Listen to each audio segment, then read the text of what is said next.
Buenos días, queridos hermanas y hermanos que nos sintonizan a través de nuestro canal de YouTube. Gracias por estar allí, viéndonos nuevamente. Y bueno, pues vamos rápidamente a iniciar nuestra charla del día de hoy. Si ustedes recordarán, la semana pasada hablábamos sobre un tema muy importante acerca de cómo el sufrimiento llega de manera inesperada. Cómo a veces el día malo llega en los momentos menos esperados, toca las puertas de nuestra vida y todo cambia desafortunadamente para mal. Bueno, pues el día de hoy vamos a trabajar sobre las etapas psicológicas del sufrimiento. ¿Cómo y qué sucede cuando de manera inesperada nos llega ese dolor, ese día malo a nuestras vidas? Bien, miren por aquí.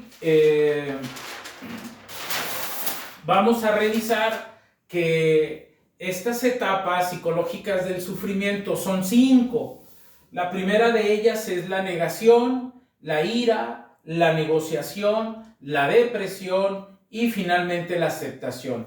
Esto de acuerdo a un estudio que hizo la doctora Elisabeth Kubler-Ross por allá a principios del siglo XX. Ella, psiquiatra y escritora muy prestigiada de nacionalidad suiza, posteriormente nacionalizada norteamericana. Bueno, pues ella se dedicó a estudiar, a trabajar, a investigar todo lo relativo al dolor, a la muerte, al sufrimiento, y ella nos deja un legado muy hermoso, muy bonito. Fue toda una autoridad en esta materia y nos deja un legado muy bonito en cuanto a lo que ocurre cuando el sufrimiento llega de manera inesperada a nuestras vidas. Dice ella que llegamos primero a la primera etapa, que es la negación. ¿Qué es la negación? Pues es cuando recibimos el shock, ese shock de esa enfermedad, de ese diagnóstico, de ese problema que tuvimos y que quedamos así, precisamente en estado de shock. Cómo inmediatamente nuestra mente niega la realidad, niega que esté sucediendo aquello. Imagínense, por ejemplo, cuando una persona es diagnosticada cáncer o cuando sufre un problema violento o cuando recibe una nota desafortunada sobre un despido o qué sé yo. Entramos en esa etapa de shock e inmediatamente negamos que esté ocurriendo. Nuestra mente tal vez busca protegerse para no recibir de tajo esa noticia y nos negamos, nos cerramos. Decimos, no, esto no puede estar sucediendo, esto no puede estar ocurriendo. Debe haber un error, esto no puede estar pasándome a mí. Entonces, esta etapa de negación pues nos lleva prácticamente a huir, a tratar de evitar esa nota, ese acontecimiento desagradable que nos está ocurriendo en ese momento. Posteriormente, dice la doctora Kubler, que llegamos después de la negación, después de ver que realmente aquello sí está ocurriendo. Inclusive me atrevo a comentar que luego hay personas que reciben un diagnóstico, vamos a imaginar un diagnóstico médico sobre aparición de cáncer, y muchas veces esas personas buscan luego otro diagnóstico, acuden a otro médico porque dicen, no, este probablemente está equivocado. O sea, la negación es tal que luego acudimos a ver una segunda opinión o hasta una tercera opinión. Y ya cuando todo realmente es evidente, cuando todo realmente se confirma de que sí hay un cáncer allí en la vida de esa persona, bueno, pues llegamos, dice esta doctora, a la etapa de la ira, el enojo, el sentirnos impotentes, sentirnos devastados por esa información, por esa nota que nos acaban de dar, pues nos hace entrar en una especie de coraje, de rebeldía, sobre todo ante Dios y ante la vida, porque luego nos preguntamos, ¿por qué a mí? ¿Por qué me tuvo que suceder a mí esto? ¿Por qué no le ocurrió a aquella otra persona que vive mal, aquel que se mantiene tomando, drogándose, o aquella persona que lleva una vida completamente destructiva? ¿Por qué esas personas no se enferman? ¿Por qué esas personas se les mira como si nada ocurriera en sus vidas? ¿Por qué yo, que a lo mejor llevo una vida sana, yo que llevo una vida tranquila, por qué a mí me tuvo que ocurrir esto? ¿Por qué me tuve que enfermar? ¿Por qué una enfermedad tan difícil? ¿Por qué me tengo que encadenar a saber que me voy a morir?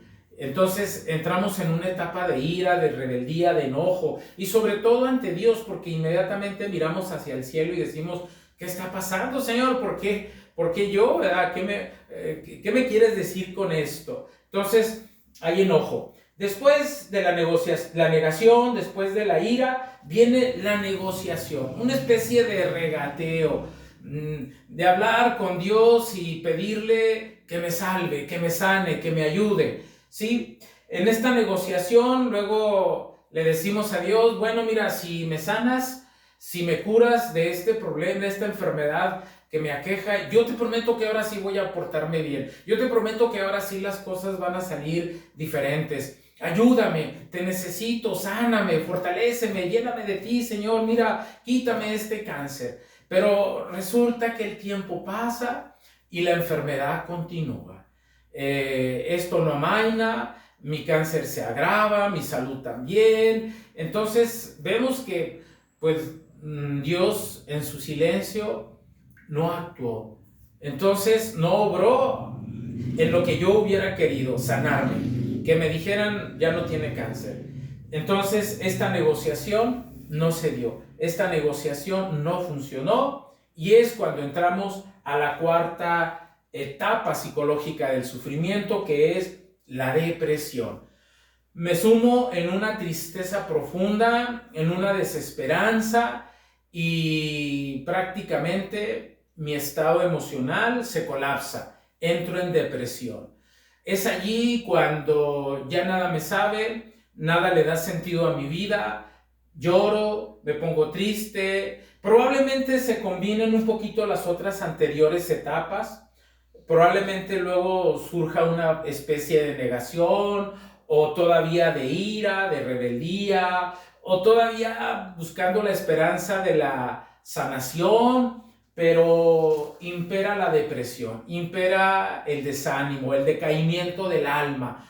Ya no hay alternativa, ya no hay solución, el cáncer sigue avanzando, estoy sometido a una serie de tratamientos que parece que luego funcionan, pero a veces vuelvo a decaer, vuelvo a caer, vuelvo a sentirme más mal. Entonces, esta etapa de depresión, hermanas, hermanos, pues me lleva prácticamente a sumirme en un laberinto sin salida, a una desesperanza.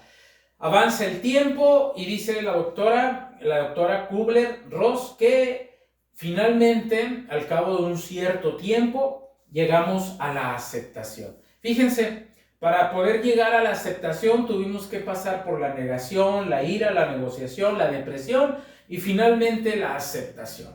Es aquí en esta etapa donde digo: bueno, finalmente todos nos vamos a morir, todos nos vamos a enfermar de algo y todos nos vamos a morir, y bueno, pues ni modo, voy a tener que aceptar esta realidad, esta triste realidad de saber que tengo cáncer, que es un cáncer muy agresivo probablemente, y no sé cuánto tiempo me quede de vida.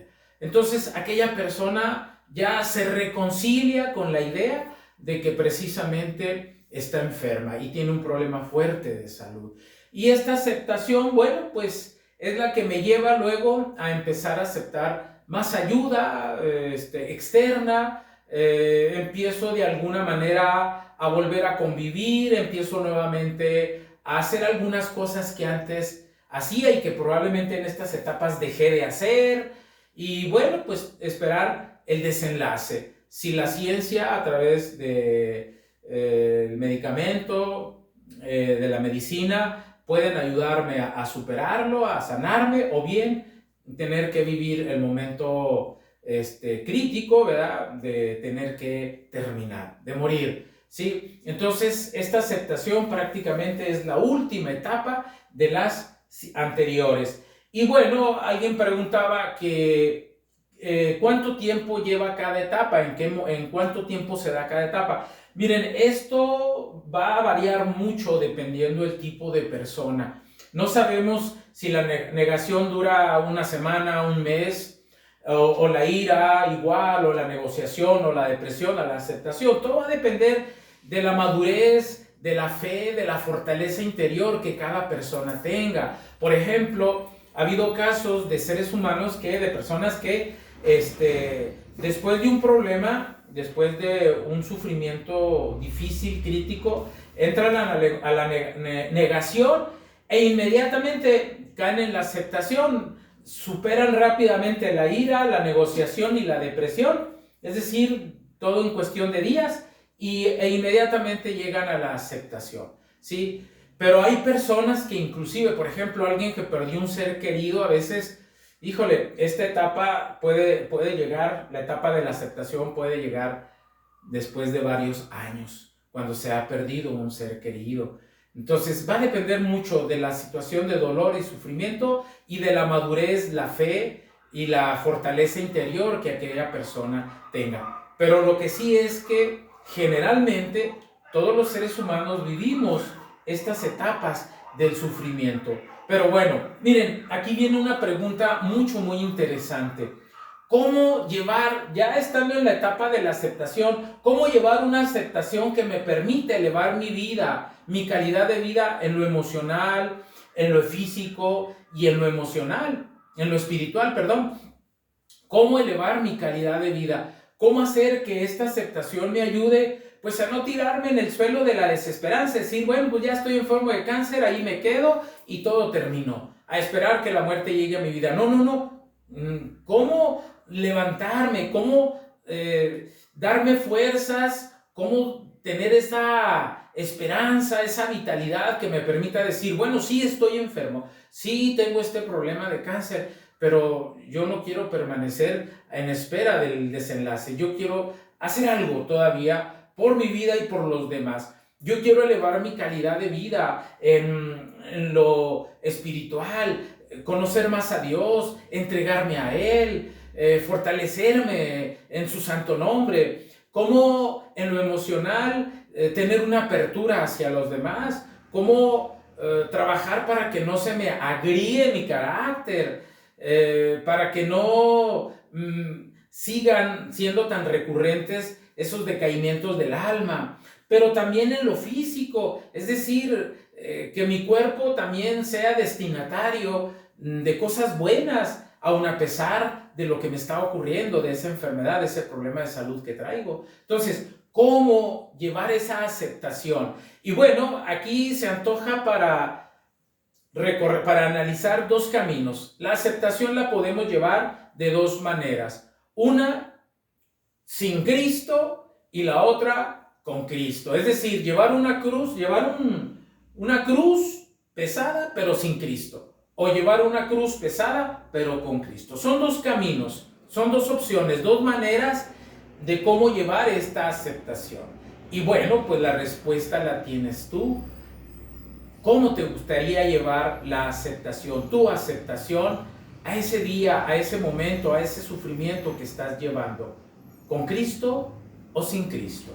Bueno, pues, queridos hermanas y hermanos, con esto prácticamente finalizamos las etapas psicológicas del sufrimiento. Ya en la siguiente reunión, en la siguiente grabación, estaremos trabajando un tema también muy interesante que va de la mano de este segundo, que es cómo darle sentido a tu sufrimiento. Aquí en esta tercera grabación que vamos a tener, en este tercer tema, viene una respuesta muy interesante hacia cómo llevar una aceptación que me permita elevar mi calidad de vida. Claro, la respuesta obviamente va a ser junto al Señor, pero ¿cómo lo vamos a hacer? ¿De qué manera nos va a ayudar llevar nuestra cruz junto al Señor? ¿Cómo nos invita a Él a que llevemos esa cruz apegado a Él, junto a Él? Bueno, por lo pronto pues es todo. Yo quisiera así rápidamente nada más hacer una oración de agradecimiento y cerrar con el Padre Nuestro y el Ave María. Así que vamos a ponernos en un momento de oración y le decimos al Señor, gracias, gracias Señor por haber estado con nosotros, gracias por habernos permitido compartir esta información tan importante, tan necesaria hoy, que luego a veces el sufrimiento, el día malo nos asalta de una manera difícil en nuestra vida y cómo necesitamos, Señor, estar preparados. Gracias porque nos vas abriendo ese camino, nos vas dando claridad para entender y para prepararnos hacia los momentos críticos y difíciles. Gracias, y no nos queda más que agradecerte y despedirnos de este momento, Señor, con la oración que tú nos enseñaste. Padre nuestro que estás en el cielo, santificado sea tu nombre, venga a nosotros tu reino, hágase tu voluntad en la tierra como en el cielo. Danos hoy nuestro pan de cada día, perdona nuestras ofensas y no nos dejes caer en tentación. Y bueno, pues también a nuestra Madre Santísima, a María de Guadalupe, le decimos: Dios te salve María, llena eres de gracia, el Señor es contigo, bendita eres entre todas las mujeres y bendito es el fruto de tu vientre Jesús. Santa María, Madre de Dios, ruega Señora por nosotros los pecadores, ahora y en la hora de nuestra muerte. Amén. Y que nos bendiga el Padre, el Hijo y el Espíritu Santo. Amén. Muchas gracias, hermanos y hermanas.